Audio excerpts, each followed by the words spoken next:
Hello everyone, you're joining me in progress on my Goldman 64 Extreme 2K21 core, which is going to be going out on January 1st, 2021. You ready for a real game changer? We're on the Mega Drive Mini, the weakest of all the mini classics. I mean, even weaker than the NES and SNES, and of course the PlayStation Classic, because it runs at a lower clock speed. But guess what? Right now, we're going to be running Donkey Kong 64 at 60 frames per second at 720p mode activate.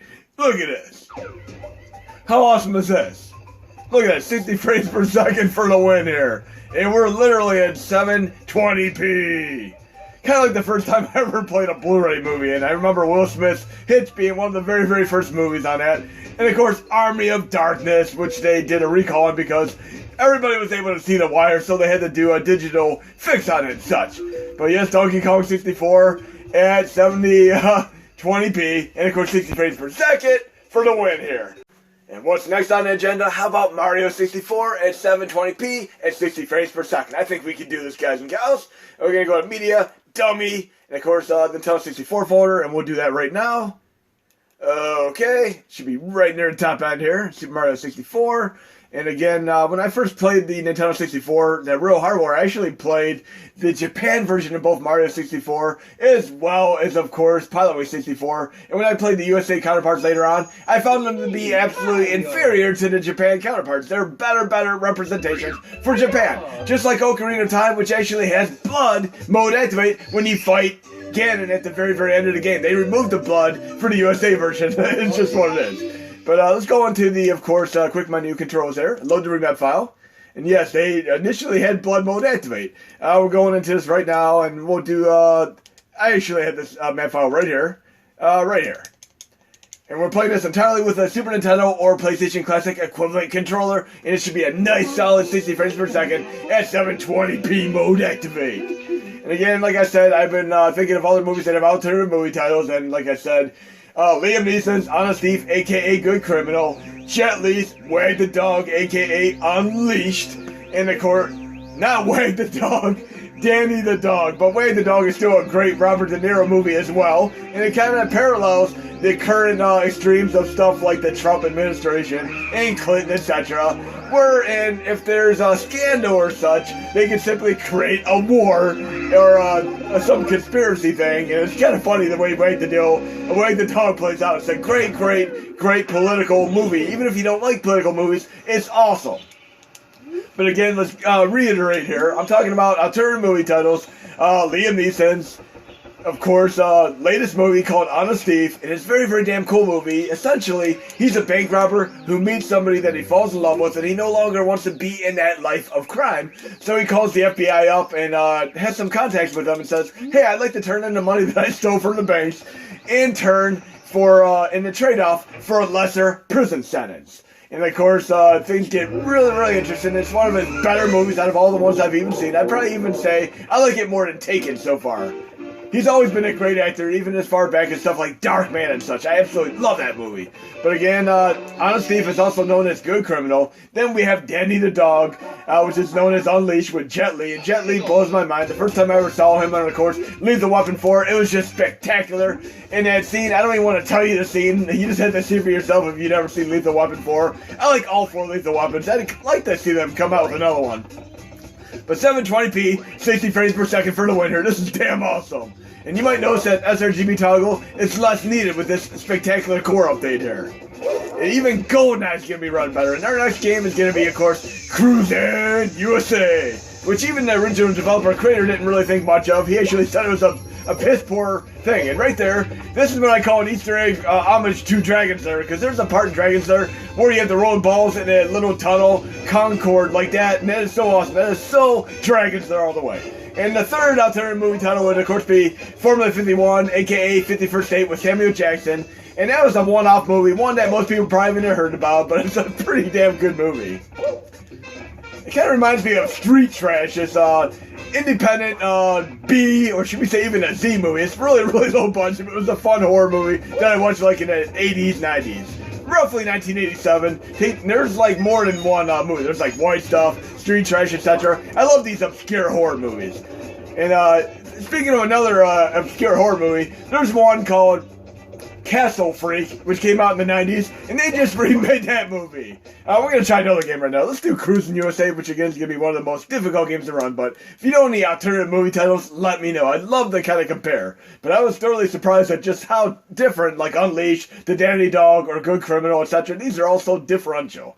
Again, we're going to do, of course, Cruis'n USA, and again, this used to run 11 frames per second on the older core set. Try it for yourself, it runs abysmally. But it's going to be running way, way better here. It's going to be one of the toughest case scenarios to run on this update. But we're going to run it again with the Goldman Extreme update. Again, I'm going to try to get this out as best I can on January 1st, 2021. I've been working extra hours because of the whole COVID situation, but it is what it is. Quick menu controls, low remap file. Okay, and we're going to go to Goldman Extreme, and let me know what else you've been watching. I jump around and watching quite a few things, like some Disney Plus, obviously doing Mandalorian. I'm sure most of you are doing Mandalorian, but Cruis'n USA for the win here.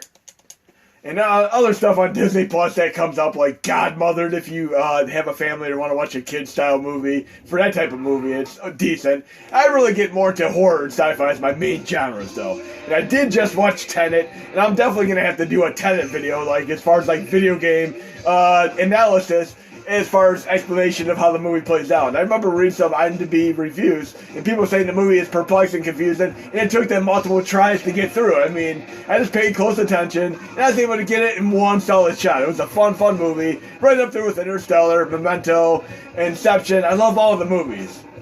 Probably my least favorite movie of his is the war movie, because it's straight cutting edge type of stuff, and there's really no character development whatsoever. I like the movies that really get involved with time travel scenarios, like Tesseracts and such. But again, this is the toughest game that I've probably run into running on the core. I mean, this is such a hard game to run. Even on the main core, it runs abysmally. But still damn cool being able to run this at roughly 42 frames per second to 45, and we're at 720p here, so I'm not complaining whatsoever. And there are various points of the game where the speed will actually get better. It just depends on the environmental details and how the repercussions of CPU intensiveness are. And I like how they disguise the drawing distance by having you go around corners that they have villains pop in. See how the tree just popped in there? That happens on games like Road Rash and such, but they creatively have you go around corners right when they need to do the drawing, so you barely notice most of the time. And Road Rash is one of my favorite ones. We just passed the truck from Duel there. Remember that fun movie way back? Earlier Steven Spielberg movie. Here we go. You see the speed up to 50 frames per second, and we're going to get our first place mode activated. You might notice that in the arcade version, some of the females actually were in bikinis. In some of these games on Nintendo 64, you can go into the settings or options and actually enable bikini mode activate. Whoa! That didn't work out well. I want my first place mode activate. Don't pass me here. I screwed up. Lucky it's a little bit more forgiving than the arcade counterpart. Not nearly as hard as the arcade version. I know I'm going to lose that time. I don't know what car we hit, and when's the last time you saw a green car nowadays? This is like a big thing in the 1970s, though. You almost always saw, like, movies like Clint Eastwood, movies like Dirty Harry with the green cars there, but nowadays they rarely really have green cars out on the market. You might see them just occasionally. Let's get our first place mode activate real quick. I made two sort of mistakes here, but I think I can still get my first place. Unless it's on rubber band physics, like games like Need for Speed and Burnout and such, where you get screwed no matter how far ahead of the pack you are. But games like Gran Turismo, they're preordained paths, so once you upgrade your vehicle, you can easily win first place mode activate. But we need our, oh, there's the dough truck again, a different color of it. There we go. Oh, hell yeah. And we actually have some girls in bikinis there, but this girl here is not in a bikini, so that's definitely different. But awesome stuff there. Let's try another game that has tremendous issues running. How about a game that typically runs at like 10 to 15 frames per second? We're going to be doing Goemon. Obviously, the Goemon games are awesome stuff there. And many of you just know about Mystical Ninja, which is aka Goemon. But there are like a half dozen for each system that have been never released in the United States. So we had just one for Super Nintendo, two for Nintendo 64. But there are far more games in the series that you've never played, even including for Nintendo, called Goemon, etc. But we're going to do this right now. We'll do Goemon's Great Adventure here. And let's load this with the Extreme Work in Progress core again. Let's see if we can get 60 frames per second at 720. And many of you might not have even played many of the Goemon games. I mean, you know them as Legend of Mystical Ninja for, of course, Super Nintendo, and your two variant games, this and the other one, for Nintendo 64. But did you know there are actually a half dozen plus of these in Japan that were never released in the United States. I mean, unlike Contra and Castlevania, which had most of their releases come to the United States, aside from like Dracula, Rondo Blood, which took like nearly 20 years to finally come to the United States, most of these other game franchises, including Sonic the Hedgehog, have their games pretty much come to the United States. I mean, even Mario Lost Levels eventually came to the United States on Mario All-Stars and such. Cool stuff. And Mario All-Stars is one of my favorite Mario compilations ever. Still one of the best. But let's get into the nitty-gritty here. This game used to slow down to 2 to 3. Sometimes, if you get lucky, 4 to 5 frames per second. But we're going to try to see what we can do here. I know the game's still going to slow down because there's really no way around that. Even on Project 64 years ago, eons ago, it still ran abysmally. Even when I got into this little section right here, it ran slow and it's running way better than before. So I'm going to go to a level right now and check this out. But again, these are some damn awesome games. I love these super deformed graphics. And if you really want to play like a cool Goldman game, try out Konami World 1 and 2, aka YY World. And these are on the original Nintendo Entertainment System. You have a cool concept where you have various Konami levels with various Konami characters that are interchangeable. So you can play like Goemon in a Contra stage, and of course Bill in a Castlevania stage, Twin Bee in like a Granny style stage. It is awesome stuff. But let's go into the stage one more time here. Okay, I'm gonna make sure I don't leave the stage here. Oh, these look like trombone type enemies, do they not? Like from a different entire universe here. But I love super deformed graphics like Kid Dracula, Wampaku, SD, Splatterhouse, Graffiti and such. Let me know what your super deformed graphics games are. And we're gonna get to the slowdown anytime here. And this is playing pretty damn awesome right now, and most of the game in my past demonstrations and such, or even personal tests, have actually worked pretty decently aside from slowdown, like right here. This is about where the game would slow down to 2 to 3 frames per second in earlier incarnations, but we're going to do better. Look, it's one of the TMTs there, Michelangelo. What the hell is Michelangelo doing in this game? Kind of like when he played the earlier revisions of Shinobi, Revenge of Shinobi, where he had characters from various games, and then they patched them out later on just to avoid copyright issues and such. Like you'd have like the Joker, Godzilla, Spider-Man, Batman, and other various characters which are pretty damn awesome. And then them like floaty things that are like car sales lots that float around in the wind. It looks like one of those things. And the game's speeding up again, so it's pretty damn awesome. Definitely way better than before. And then again, let me know what your favorite super deformed graphic style game is.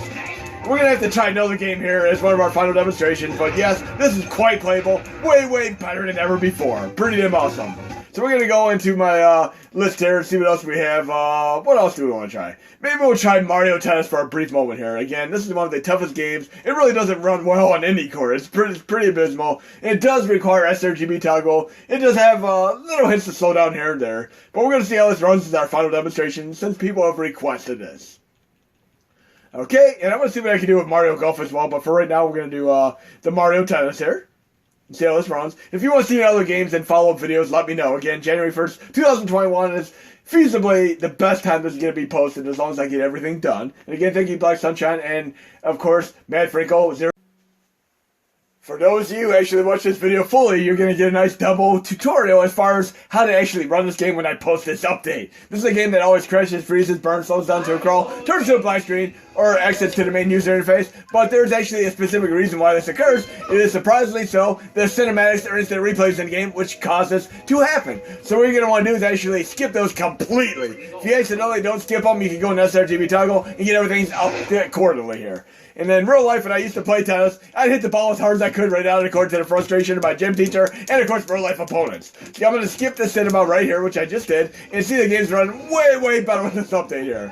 Bye-bye, Luigi. Oh, no, I failed miserably. You're going to skip that instant replay right here. We're going to up the ante here. No, we don't want to get a fault. Bye-bye. Oh, I'm sucking at tennis today. Skip that replay. There we go. He can't get that. Ha ha! We need to win here. Skip that replay. I'm faulting here. There we go. Oh, look at that powerhouse hit. Oh, I need to win this. Skip the replay. Oh, hell. Oh, no. Oh, yeah. Close to winning the game here. Skip the replay. Skip that replay. If you don't skip it like I just... say, for instance, you don't skip it. You can go into... video. SRGB toggle. Just do this if you accidentally don't skip and the game starts slowing down to a crawl to keep your game going. Again, if you get used to having the reflexes of a real pro-life tennis player, you're going to be able to get right back in game just fine. It's going to go right past the instant replay here, and I'll be back in the game just fine. Oh, let's finish this off. Hell yeah, Game Mario for the win here. So remember, skip them replays.